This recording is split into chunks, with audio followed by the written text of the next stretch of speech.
As you reach the bottom of the steps, you notice bits of ivory scattered on the floor in front of you. Bones of a forgotten time, now being seen by those still living. The walls are surprisingly intact, but are lined and filled with bones, particularly skulls. Whatever monstrous beings constructed this tomb, they were no friends to you or your people. As you turn a corner, not once but twice, you see ahead that there is a room. It seems to be 25 feet wide and long. And the chamber appears particularly bare, from what you can see. "Perhaps we should look for traps," says the rogue Pierre. The fighter, Axel, standing at the front, stops, turns his head and says, "Nonsense. This room is empty. There is nothing to worry about, Pierre." As the party presses forward and the fighter steps into the room, he notices 5 slabs of stone on either flank of this space, which appear to be doors, covering something on the other side. It might be treasure, he thinks. And without another moment's thought, Axel the fighter moves towards the tomb, only for the worst to happen. As he steps away, a portcullis of thick, heavy iron slams down between him and the rest of his companions. The immediate shock upon his face as the loud impact of metal upon stone now awakens the monsters who are sleeping peacefully within this room. Suddenly, the monsters attack. This is the first of a series that I'm starting called Les Scenarios. This series is all about sharing with you the many crazy ideas that I use for my campaigns.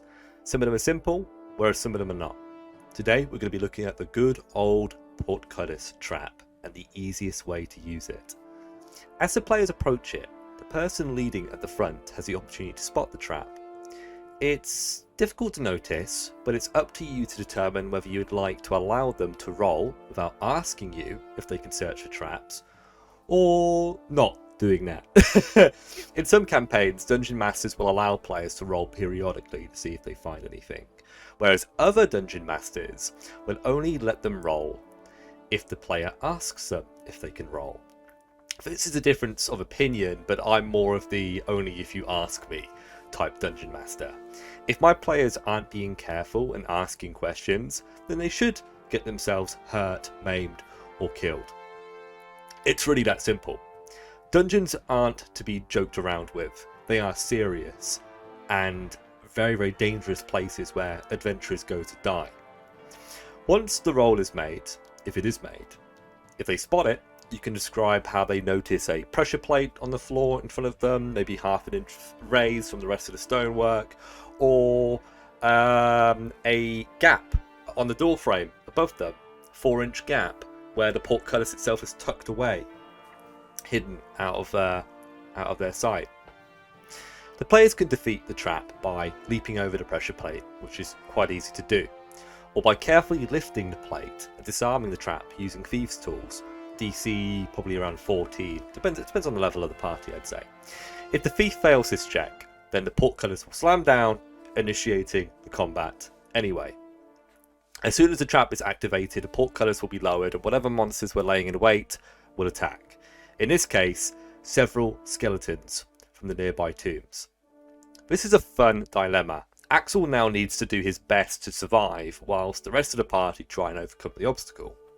Depending on how brutal your campaign is, Axel might be as good as dead.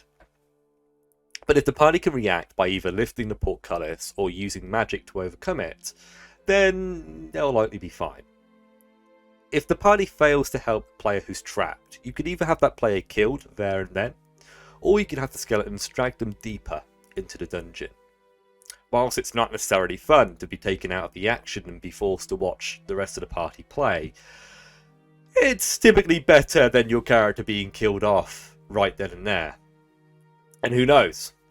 Maybe you could come up with a scene for the player who's been kidnapped, showing them where they've been taken. maybe to a prison cell, or maybe a sacrificial altar where the skeleton's master, a great necromancer, awaits. If you guys like these type of videos and would like to see me do more of them, maybe including some genuine boss fights that I've run in the past with some custom mechanics, make sure you guys like the video, subscribe, and leave a comment below. Thank you so much, guys, for 500 subscribers. I can't believe it seems like every video I'm thanking you guys for another milestone. But yeah, so if I do another one of these, I might do a proper boss fight that I did for my last campaign. It was the best fight that my players did. They have not stopped talking about it. Just let me know, and maybe I'll do it. I'll see you guys next time on Loki's Lair. Peace.